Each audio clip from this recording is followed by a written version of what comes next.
ओम शांति। दिनांक 28 दिसंबर 2024। बाप दादा के साकार मधुर महावाक्य। मीठे बच्चे, बाप आए हैं तुम्हें सर्व खजानों से माला माल बनाने। तुम सिर्फ ईश्वरीय मत पर चलो, अच्छी रीति पुरुषार्थ कर वर्षा लो, माया से हार नहीं खाओ। प्रश्न: ईश्वरीय मत, दैवी मत और मनुष्य मत में कौन सा मुख्य अंतर है? उत्तर: ईश्वरीय मत से तुम बच्चे वापस अपने घर जाते हो, फिर नई दुनिया में ऊंच पद पाते हो। दैवी मत से तुम सदा सुखी रहते हो, क्योंकि वह भी बाप द्वारा इस समय की मिली हुई मत है, लेकिन फिर भी उतरते तो नीचे ही हो। मनुष्य मत दुखी बनाती है।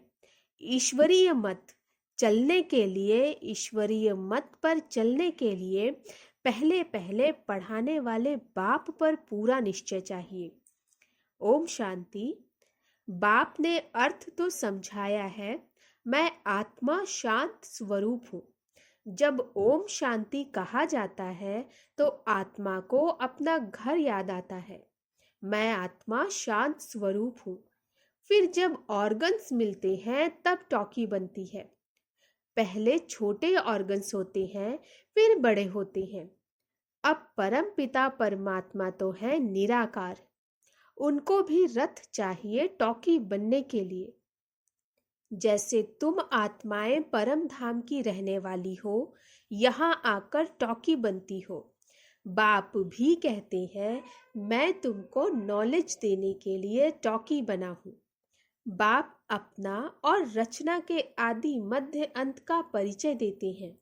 यह है रूहानी पढ़ाई, वह होती है जिस्मानी पढ़ाई। वह अपने को शरीर समझते, ऐसे कोई नहीं कहेंगे कि हम आत्मा इन कानों द्वारा सुनती हैं। अभी तुम बच्चे समझते हो बाप है पतित पावन, वही आकर समझाते हैं मैं कैसे आता हूँ। तुम्हारे मिसल मैं गर्भ में नहीं आता हूँ, मैं इनमें प्रवेश करता हूँ, फिर कोई प्रश्न ही नहीं उठता। यह रथ है, इनको माता भी कहा जाता है। सबसे बड़ी नदी ब्रह्मपुत्र है, तो यह है सबसे बड़ी नदी। पानी की तो बात नहीं, यह है महानदी, अर्थात सबसे बड़ी ज्ञान नदी। तो बाप आत्माओं को समझाते हैं, मैं तुम्हारा बाप हूँ। जैसे तुम बात करते हो, मैं भी बात करता हूँ। मेरा पार्ट तो सबसे पिछाड़ी का है। जब तुम बिल्कुल पतित बन जाते हो, तब तुमको पावन बनाने के लिए आना होता है। इन लक्ष्मी नारायण को ऐसा बनाने वाला कौन? सिवाय ईश्वर के और कोई के लिए कह नहीं सकेंगे। बेहद का बाप ही स्वर्ग का मालिक बनाते होंगे ना। बाप ही ज्ञान का सागर है। वही कहते हैं, मैं इस मनुष्य सृष्टि का चैतन्य बीज हूँ। मैं आदि मध्य अंत को जानता हूँ। मैं सत हूँ, मैं चैतन्य बीज रूप हूँ। इस सृष्टि रूपी झाड़ की मेरे में नॉलेज है। इसको सृष्टि चक्र अथवा ड्रामा कहा जाता है। यह फिरता ही रहता है। वह हद का ड्रामा 2 घंटे चलता है। इसकी रील 5000 वर्ष की है। जो जो टाइम पास होता जाता है, 5000 वर्ष से कम होता जाता है। तुम जानते हो, पहले हम देवी देवता थे, फिर आहिस्ते आहिस्ते हम क्षत्रिय कुल में आ गए। यह सारा राज बुद्धि में है ना, तो यह सिमरन करते रहना चाहिए। हम शुरू शुरू में पाठ बजाने आए तो हम सो देवी देवता थे। 1250 वर्ष राज्य किया। टाइम तो गुजरता जाता है ना।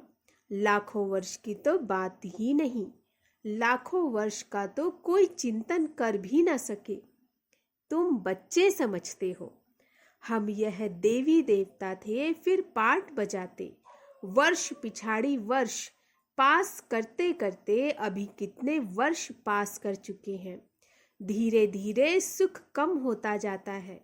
हर एक चीज सतो प्रधान सतो रजो तमो होती है, पुरानी जरूर होती है। यह फिर है बेहद की बात। यह सब बातें अच्छी रीति बुद्धि में धारण कर फिर औरों को समझाना है। सब तो एक जैसे नहीं होते, जरूर भिन्न भिन्न रीति समझाते होंगे। चक्र समझाना सबसे सहज है। ड्रामा और झाड़ दोनों मुख्य चित्र हैं। कल्प वृक्ष नाम है ना। कल्प की आयु कितने वर्ष की है यह कोई भी नहीं जानते। मनुष्यों के अनेक मत हैं। कोई क्या कहेंगे, कोई क्या कहेंगे। अभी तुमने अनेक मनुष्य मत को भी समझा है और एक ईश्वरीय मत को भी समझा है। कितना फर्क है। ईश्वरीय मत से तुमको फिर से नई दुनिया में जाना पड़े और कोई की भी मत से, दैवी मत व मनुष्य मत से वापस नहीं जा सकते।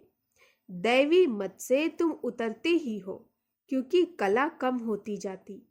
आसुरी मत से भी उतरते हो, परंतु दैवी मत में सुख है, आसुरी मत में दुख है।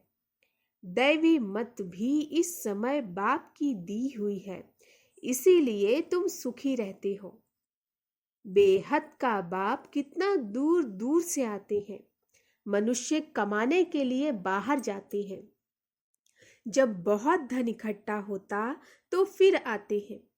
बाप भी कहते हैं मैं तुम बच्चों के लिए बहुत खजाना ले आता हूँ, क्योंकि जानता हूँ तुमको बहुत माल दिए थे, वह सब तुमने गवा दिया।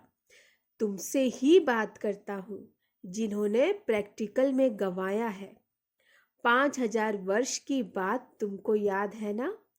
कहते हैं हाँ बाबा, 5000 वर्ष पहले आपसे मिले थे, आपने वर्षा दिया था। अब तुमको स्मृति आई है। बरोबर बेहद के बाप से बेहद का वर्षा लिया था। बाबा आपसे नई दुनिया की राजाई का वर्षा लिया था। अच्छा फिर पुरुषार्थ करो। ऐसे नहीं कहो बाबा माया के भूत ने हमको हरा दिया। देह अभिमान के बाद ही तुम माया से हारते हो। लोभ किया, रिश्वत खाई, लाचारी की बात और है।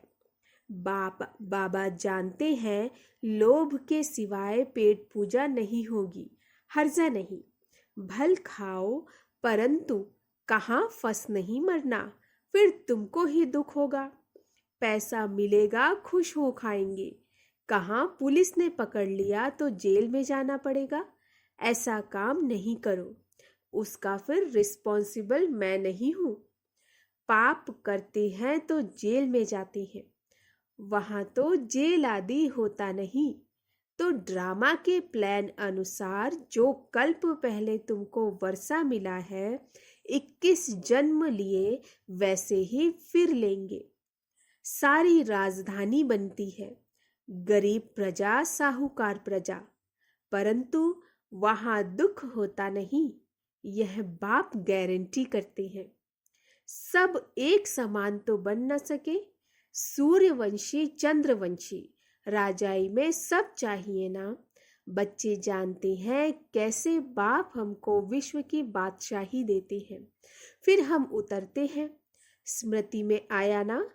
स्कूल में पढ़ाई स्मृति में रहती है, यहाँ भी बाप स्मृति दिलाते हैं। यह रूहानी पढ़ाई दुनिया भर में और कोई पढ़ा न सके। गीता में भी लिखा हुआ है मन मना भव। इसको महामंत्र वशीकरण मंत्र कहते हैं, अर्थात माया पर जीत पाने का मंत्र। माया जीते जगत जीत।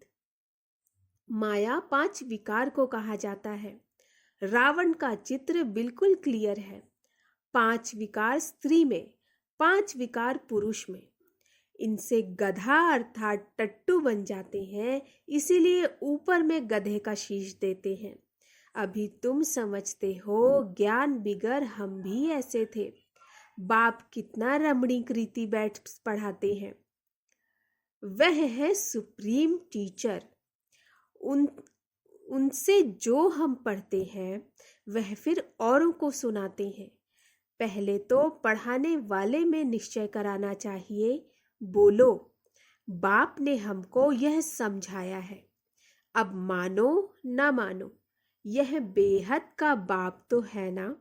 श्रीमत ही श्रेष्ठ बनाती है, तो श्रेष्ठ नई दुनिया भी जरूर चाहिए ना।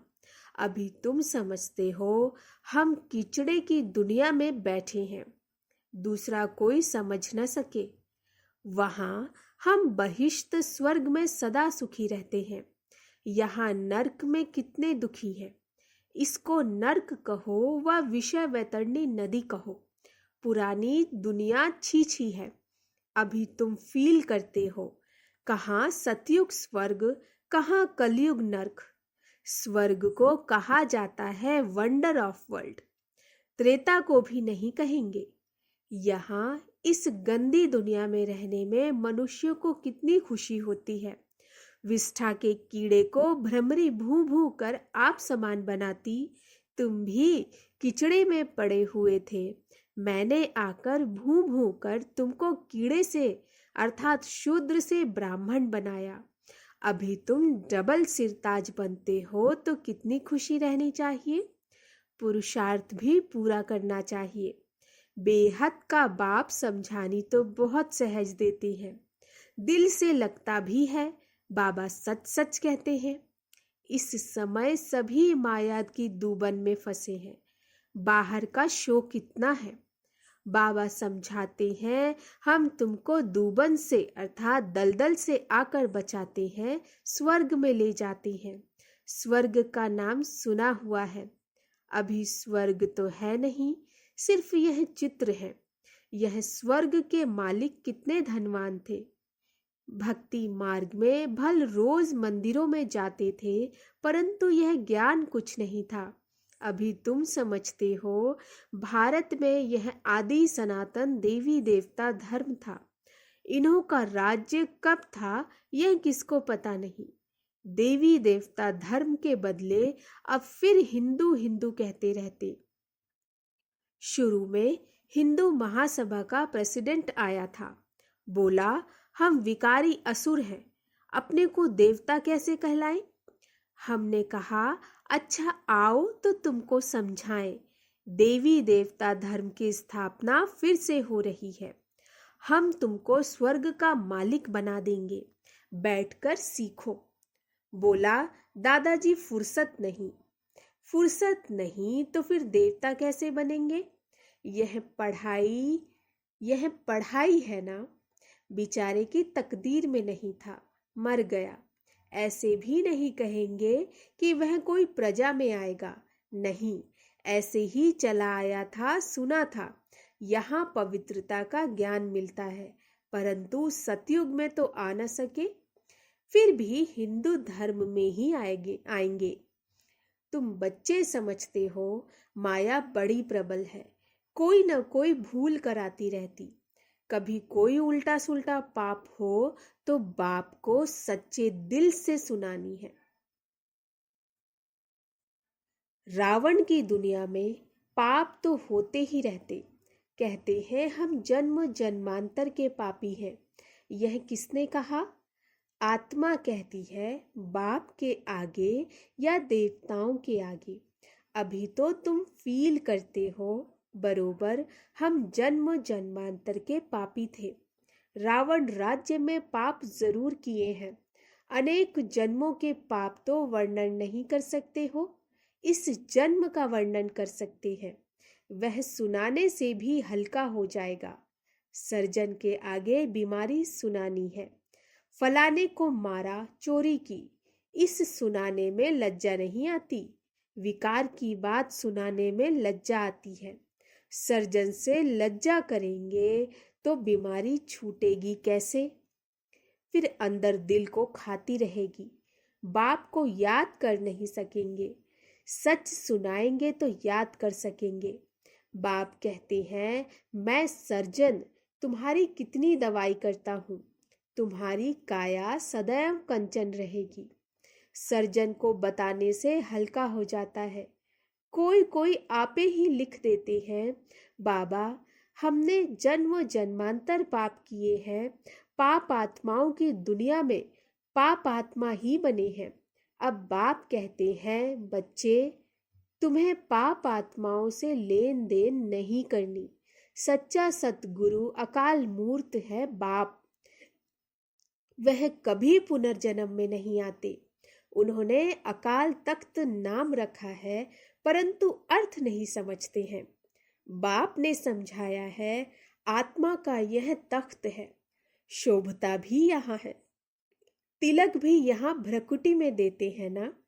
असल में तिलक एकदम बिंदी मिसल देते थे। अभी तुमको अपने को आपे ही तिलक देना है। बाप को याद करते रहो। जो बहुत सर्विस करेंगे तो बड़ा महाराजा बनेंगे। नई दुनिया में पुरानी दुनिया की पढ़ाई थोड़े ही पढ़ना है, तो इतनी ऊंच पढ़ाई पर फिर अटेंशन देना चाहिए। यहाँ बैठते हैं तो भी कोई का बुद्धि योग अच्छा रहता, कोई का कहाँ कहाँ चला जाता। कोई 10 मिनट लिखते हैं, कोई 15 मिनट लिखते। जिसका चार्ट अच्छा होगा उसको नशा चढ़ेगा। बाबा इतना समय हम आपकी याद में रहे, 15 मिनट से जास्ती तो कोई लिख नहीं सकेंगे। बुद्धि इधर उधर भागती है। अगर सब एक रस हो जाए तो फिर कर्मातीत अवस्था हो जाए।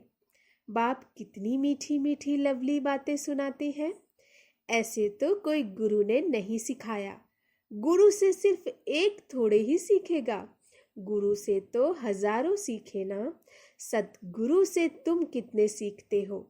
यह है माया को वश करने का मंत्र। माया 5 विकारों को कहा जाता है। धन को संपत्ति कहा जाता है। लक्ष्मी नारायण के लिए कहेंगे, इन्हों के पास बहुत संपत्ति है। लक्ष्मी नारायण को कभी मात पिता नहीं कहेंगे। आदि देव आदि देवी को जगत पिता जगत अम्बा कहते हैं, इनको नहीं। यह स्वर्ग के मालिक हैं। अविनाशी ज्ञान धन लेकर हम इतने धनवान बने हैं। अम्बा के पास अनेक आशाएं लेकर जाती हैं। लक्ष्मी के पास सिर्फ धन के लिए जाते हैं और कुछ नहीं। तो बड़ी कौन हुई? यह किसको पता नहीं।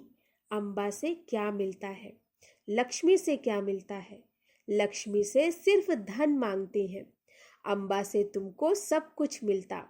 अम्बा का नाम जास्ती है क्योंकि माताओं को दुख भी बहुत सहन करना पड़ा है, तो माताओं का नाम जास्ती होता है। अच्छा, फिर भी बाप कहते हैं, बाप को याद करो तो पावन बन जाएंगे। चक्र को याद करो, दैवी गुण धारण करो। बहुतों को आप समान बनाओ। गॉड फादर के तुम स्टूडेंट हो। कल्प पहले भी बने थे, फिर अब भी वही एम ऑब्जेक्ट है। यह है सत्य नर से नारायण बनने की कथा। अच्छा, मीठे मीठे सिकिलधे बच्चों प्रति मात पिता बाप दादा का याद प्यार और गुड मॉर्निंग। रूहानी बाप की रूहानी बच्चों को नमस्ते। हम रूहानी बच्चों की रूहानी मात पिता बाप दादा को नमस्ते नमस्ते नमस्ते। गुड मॉर्निंग बाबा। धारणा के लिए मुख्य सार, अपनी बीमारी सर्जन से कभी भी छिपानी नहीं। माया के भूतों से स्वयं को बचाना है।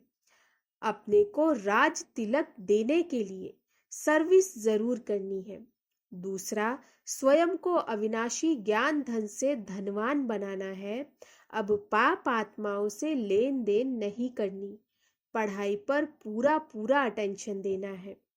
वरदान, इस कल्याणकारी युग में सर्व का कल्याण करने वाले प्रकृति जीत माया जीत भव। इस कल्याणकारी युग में सर्व का कल्याण करने वाले प्रकृति जीत माया जीत भव।